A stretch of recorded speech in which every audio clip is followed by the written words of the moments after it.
Hi, this is Shane Davis from Youngstown State University here with Figure It Out Baseball.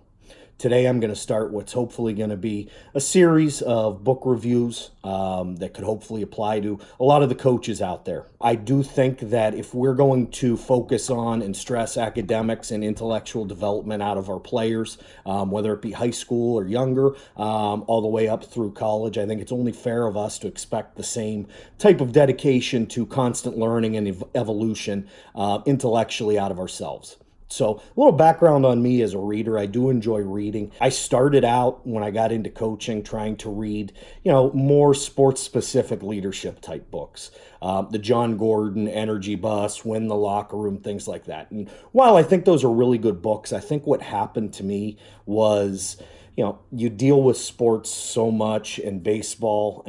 If you coach other sports, you're always in the sports world. I felt that I started to wander a little bit because it just turned my days into 18 hours of straight sports, sports, sports. So I started to seek out books to read in the corporate world.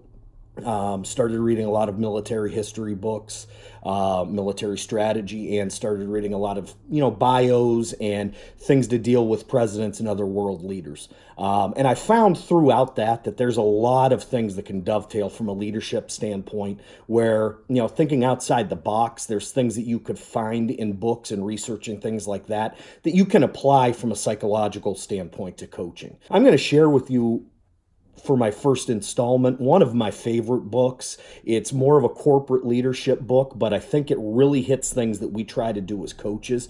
It is by Simon Sinek. It is called Start With Why.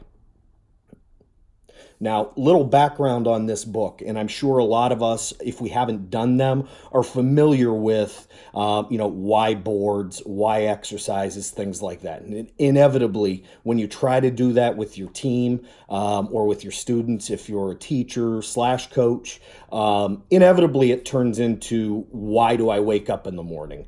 For the adults, I wake up because of my wife, my kids. For the athletes or for the students, I wake up to represent my family, wake up to represent my school, whatever. It stays really superficial and it stays really, really, general, but also individual in a sense that it's people talking about their families, their reputations, things like that.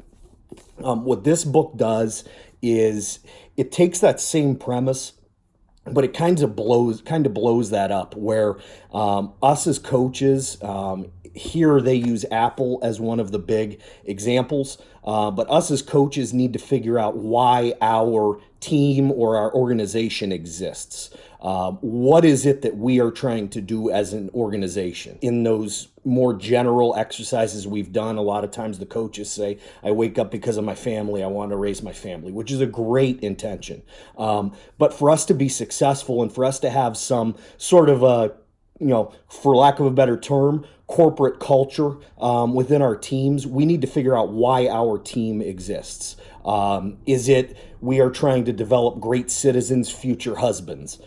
Is it we are trying to develop the best athletes and win championships? What is it at its core that you are doing? And like I said, this book speaks a lot using Apple as an example. And it talks about how, in the 90s, Apple kind of lost their ground where they started to expand and do all sorts of different things. And they got to the point where they almost got bankrupt. A lot of the, gateways and companies like that of the world started to kind of pass them up. And it wasn't until Steve Jobs came back and kind of got them back on, we are sharing information in a fun way and changing and doing it in a sense of adding to our culture. And with that being their core belief and their why they exist as a company, that helped them to kind of find their realm. And like I said, I think there's a lot of things that we can apply throughout this book. It talks about a lot more than Apple, but that is the general concept of the book. Is we need to, as an organization and as leaders of that organization, we need to determine and stick to what is our why that organization exists. And that's how you get corporate culture. There's examples throughout this book, using Southwest Airlines and other big successful companies. It doesn't say that it's going to absolutely fix you as an organization, but it does make a lot of sense in getting everybody from the top down to buy into what you're trying to do. Thanks. I hope you all enjoyed this. I hope there's something that you guys can get out of this. This should be a book that you could find at Barnes & Noble. I think I got it for $12 on Amazon. It's a fairly quick read at around 225 pages. Not too bad to do on the bus rides. Thank you for joining me. This is Shane Davis from Youngstown State University with Figure It Out Baseball, and look forward to talking some more reading with you.